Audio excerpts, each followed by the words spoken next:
Hey, AP Human Geographers! Look, I'm trying something new. You get my face and you get the PowerPoint. So if you get bored with the PowerPoint, at least you can look at me making funny faces. I thought I'd put this little presentation together to help you gather all the information in one place that we know about the AP exam in 2020. I know you guys have been on kind of a roller coaster with how things have changed, and we haven't had face-to-face instruction since January, and this and that.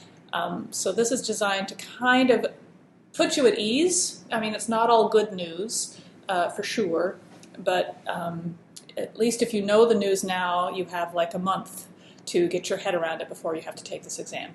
Now, the first thing that is going to frustrate you about the exam is the time that you have to take it. They want everybody in the whole world taking it at the same time.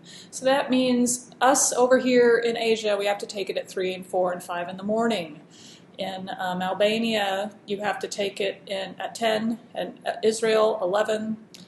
You guys in Houston and Atlanta get to take it in the afternoon. This is not ideal, but it is what it is. We are communicating with the College Board. Miss Julie is advocating to try to get this changed, but I cannot see any road, any future where this will be changed. I think you guys are going to be stuck taking this test at 4 in the morning.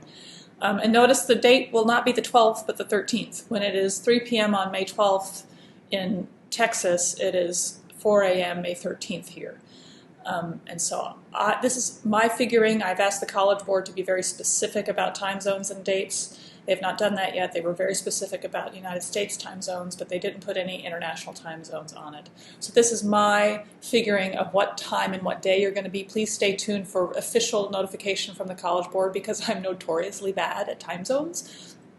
But it'll be around here sometime, 4 a.m., right? 1:30 a.m. in India. And this is not ideal. And so let your parents know now, and we'll talk maybe over the next couple of weeks about having a plan to practice getting up and getting ready for a test at 4 a.m. or 11 p.m. I think 11 p.m. and 10 p.m. maybe, you guys, that's manageable. But 4 a.m. is a little much, except if you're a vampire. I know a couple of you have become vampires, so maybe this will work out well for you. So get yourself back in your vampire mode. So that's the first bad news. So get your heads around it now, and I'll be in contact more often as I get more information.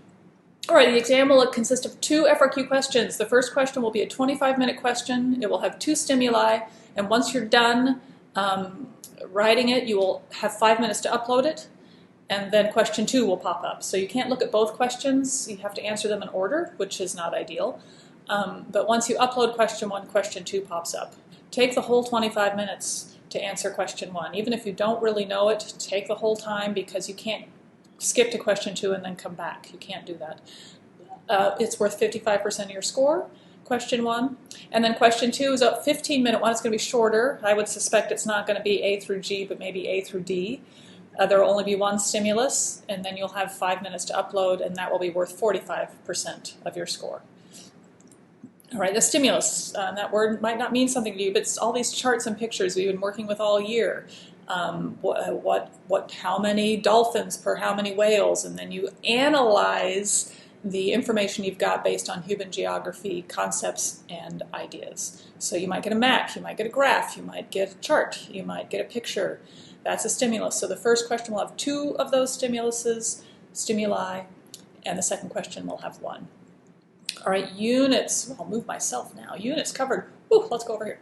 Units covered on the exam. Units 1 through 5. Now, this does not mean that there will be nothing about industry or urban or development on the exam. There are many, many concepts in each of those units that spill over. Population spills over into urban and industry a lot, right? Because migration and movement of people has a lot to do with where they live and why they live there. And so don't just throw urban industry and development away, but make sure that you understand some of the concepts that are in those units have filtered all the way through. So do most of your studying on units 1 through 5, but don't not study industry, development, and urban. Make sure you understand the concepts at least. You won't be asked any specific questions about those units, so the Christaller central place theory probably won't be on there. But the idea of why people move where they move, you can talk about central place theory and that concepts too, and that will do you well if you throw in concepts from these related units that makes your answer stronger. Okay. Oops, it's not moving. Why isn't it moving? Okay, so FRQ questions will likely describe an authentic real-world situation or scenario. It'll probably be something that has actually happened or is happening. I don't think they would put a COVID-19 question on there, but it is like a real-life study in AP Human Geography, how it's spreading, where the population centers are. Think of demography, like Italy has a ginormous death rate because the population there skews old. And after this is over, the population pyramid is going to look substantially different. So it is something that has happened or will happen in the real world. On this test, since you have access to the Googles, and we'll talk about that in just a second, you're probably not going to get identify and define questions because that's Googleable. You're going to describe, explain, discuss, compare, and apply concepts, processes, or models. So you're taking all the information that you have learned and you're applying it in real-world or authentic situations. So you're going to analyze patterns and relationships and outcomes. And I'm working on presentation about the skills that AP Human Geography wants you to have. We've been working on them all year. I haven't been specific about what they are. But now that the FRQ is the only test, we will try to do some assignments that's specific on what skills they're expecting you to have gotten out of this class. So here's the FRQ planning sheet based on the regular FRQ. And I suggest, I put this as a PDF on Moodle. I suggest you kind of print this out and have it next to you on the table while you're taking the test so that your planning time will be different for your 15-minute question, but you can still kind of go through here. And you're not going to have identify and define probably, right? They're not going to get you with the map, right? What country is this? They're not going to ask you that because you can Google that. And so we're going to probably be mostly down here in the explain, describe, discuss, compare. Discuss is not on here. This was made by somebody else. But this is where we're going to be. So look at these explain. Always use the word because when you explain something. Like give me reason. The main problem most of you have with FRQs is you don't give me enough words. You give me very short sentences without AP Human Geography vocabulary. So we'll get to a little bit of what you're supposed to do and how you should write it later. So these general tips, label the parts, skip a line between parts and subparts. Because you're typing, your handwriting is not going to be as important.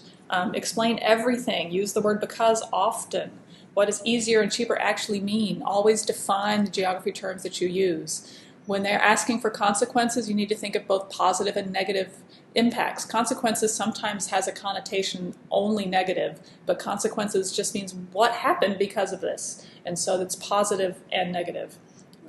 Think of barriers between distance, time, communication, cost, age, physical, legal, social, things that stand in the way of something happening. Scale. I just have a feeling scale is going to be really important here. Not just map scale, but scale of analysis. So are we talking global, national, regional, local? You want to match the scale of the question. So if the question asks you about San Francisco, you want to answer on a local scale. And when you think about scale where the virus is concerned, right?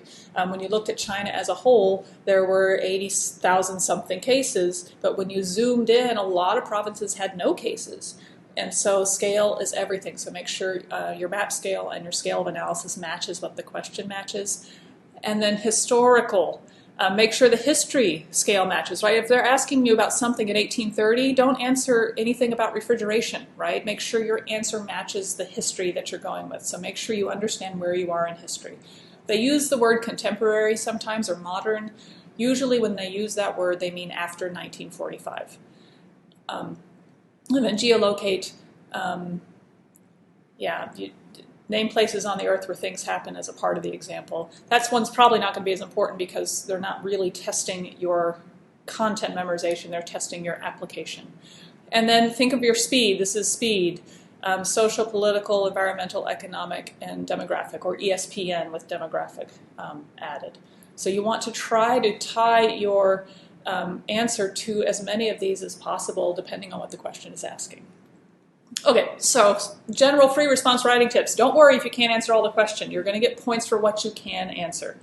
Avoid compound or complex sentences. We learned this hopefully in our Green Revolution DBQ that we wrote, is you don't want to be fancy, you just want to answer the question. You don't have to have transitions, you don't have to use beautiful vocabulary, but you do have to use AP Human Geography vocabulary. Don't say, well, the factory is located here because the product loses weight. What's that called? Give me the AP Human Vocabulary word for when a product loses weight when it's produced, right? So be very direct, very, very clear with what you're saying. Avoid circular definitions that just get the reader into a muddle, right? And you just straightforward. Don't bullet point, but be very straightforward in your writing. You don't have to be fancy.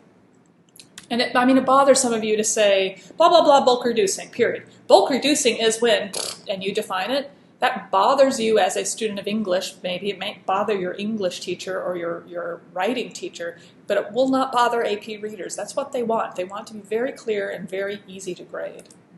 Be complete, but to the point. Don't wander. Don't throw in extra information just because you know it that's not on the question. Don't content dump. We'll talk about that later. And then I've said this already. Be aware of the time period the question is asking about. Is it present day? Is it another time? And make sure your answer uses examples that match the question's time period. So if we get a von Thunen example and it's asking about von Thunen during von Thunen's time, don't talk about refrigeration.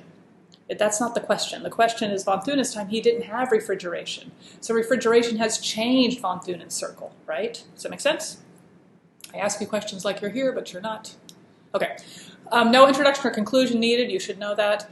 Do not concept bomb, write everything you know except the answer. It just makes readers upset to have to dig through all that knowledge.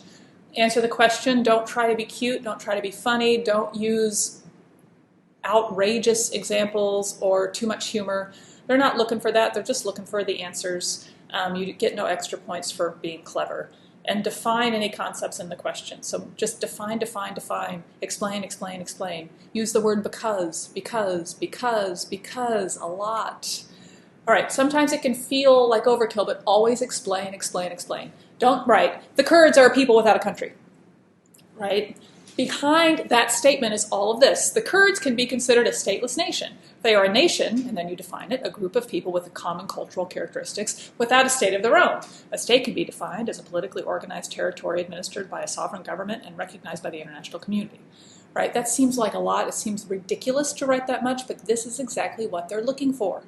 So make sure you overkill, well, not overkill, make sure you explain everything completely. All right, helpful hints before writing, read all the prompts, make sure you understand the prompt words, identify, define, explain, describe, discuss, compare.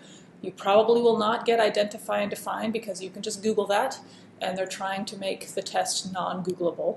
Make sure you spend some time brainstorming and outlining, and if you're not sure, take a logical guess, try. You know, it doesn't hurt to try. So take a logical guess and try to answer as much as the question as possible.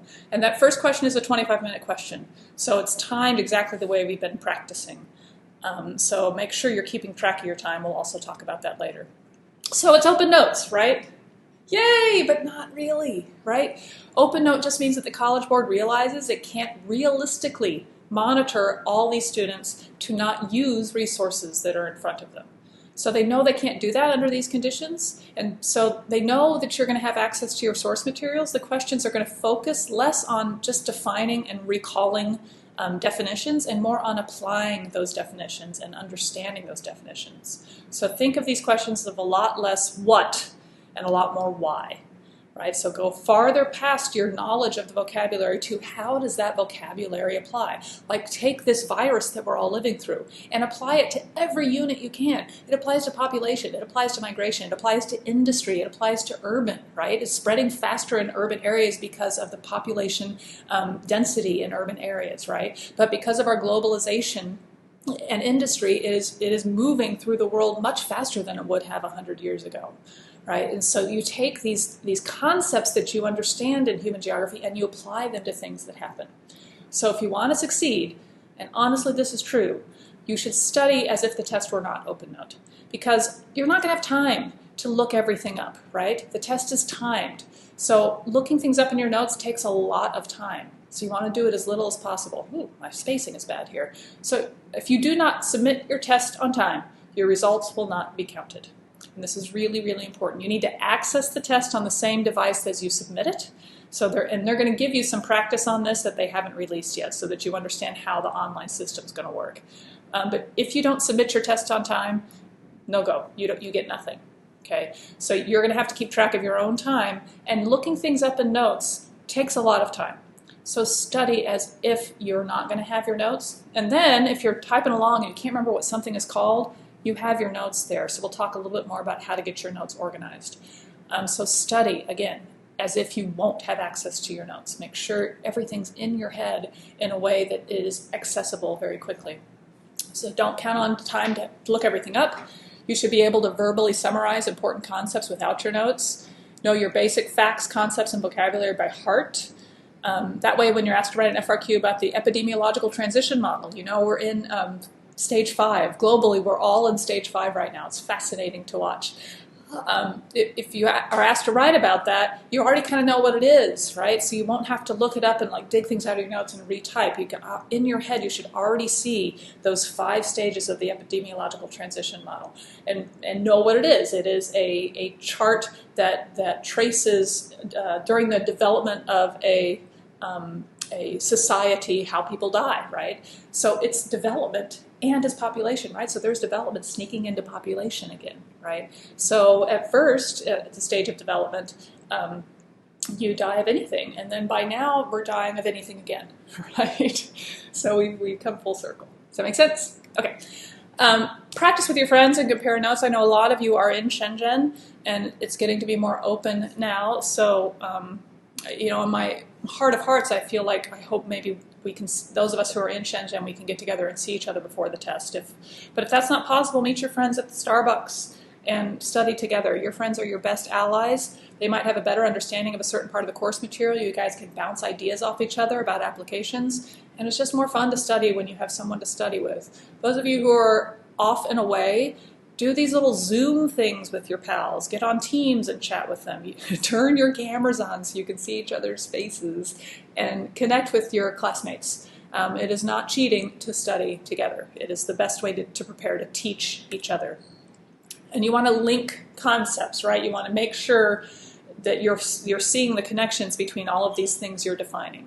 So yes, you have to have a solid memory of what something is, but you also have an understanding of how different concepts and facts interact. Things like, how does agriculture affect population and migration? And how does culture affect agriculture? How does culture affect urban design, right? And so you won't be specifically asked about those city models, but urban design is affected by culture. When you think of the Middle Eastern model and how it's surrounded on the mosque, that's culture too. And so these concepts all intertwine into a lovely AP Human Geography tapestry. And then how can you apply scale of analysis to all of these concepts?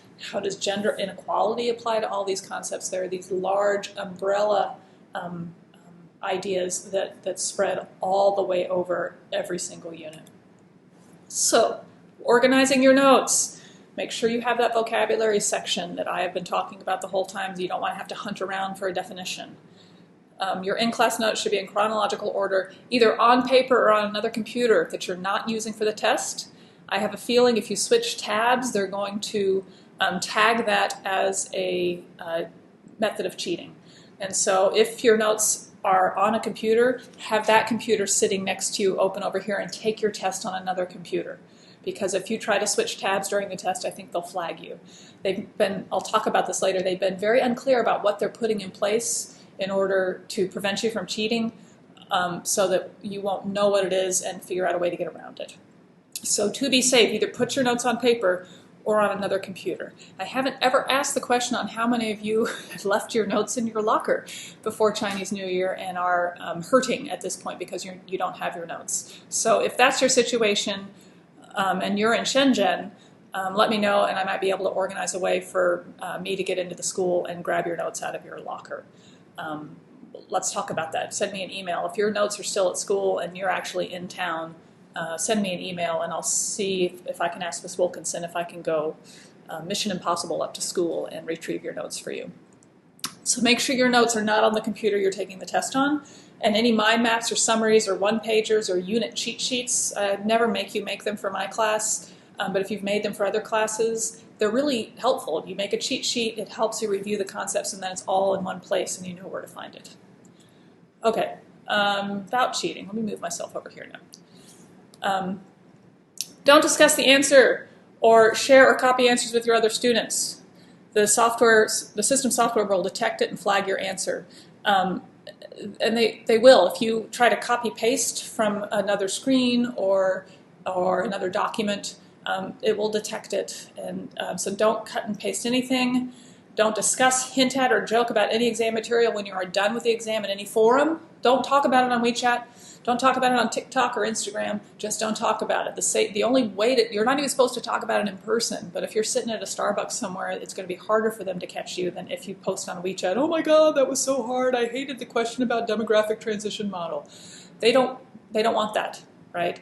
College Board is watching you in ways they have not revealed, so don't try to skirt around them. Be honest and upright. They are also going to send me your answers at the end of May, and if the writing is not the way you typically write, I'm going to know. So you need to be writing this, not your big brother, not your mom and dad, but you need to be writing it. And so I know the way you write. I have been grading your writing all year, and if suddenly I get this beautifully formed answer from you when you're not a great writer, and you don't have to be a great writer to do well on the test, but I do know the mistakes that you make and the way you write. I know your style, and so I will know if you have somebody else take this test for you. And then I will have to flag it, and that will break my heart. So don't do it. Take this test on your own, right? And here's the deal, right? Universities are going to understand this time in our lives. Now that it's affecting the whole world, if you do poorly on this exam, right, and you might, but if you do, all you have to say to universities is spring 2020, and they'll understand. Right? The whole world is in a turmoil right now, so this doing poorly on this exam should not affect your ability to get into the university of your dreams. I promise. The whole world is struggling with this. Universities are going to have to change the way they look at people based on what has happened to everybody this spring. Okay, oops, I have to do it this way. Okay, and here's what the College Board said. At a minimum, test takers should understand that those attempting to gain an unfair advantage will either be blocked from testing or their AP scores will be canceled and their high school will be notified, as will colleges or other organizations to which the student has already sent any College Board scores, including SAT. They may be prohibited from taking an advanced placement exam in the future, as well as SAT subject tests, and CLEP assessments. Right? So this is serious. If they even suspect you're teaching, you might not be able to take the SAT. Yeah, that's big. Don't risk that over a silly little AP Human Geography score. That would be, if you're not allowed to take the SAT because the College Board caught you cheating, that will ruin your college career. Getting less than a 5 on the AP Human Geography exam in the spring of 2020 won't ruin anything. Everybody's going to understand if that happens. So don't cheat. Okay? All right. So that's it. Happy AP exams. May the credit be ever in your favor. Right. I will hold office hours this week. You guys have had Monday off, and so look at the Moodles and see what I'm asking you to do. If you have opted out of the exam, which I know is a possibility, and if you've chosen to do that, please let me know so I know how to manage the rest of your school year for you. We're going to spend the next 4 weeks basically in review. So if you're not taking the exam, that opens up a different kind of opportunity for you with A-level upgrades and completing the work that you're behind on. Okay? All right. You guys, really, you got this. We're going to be okay. You believe me?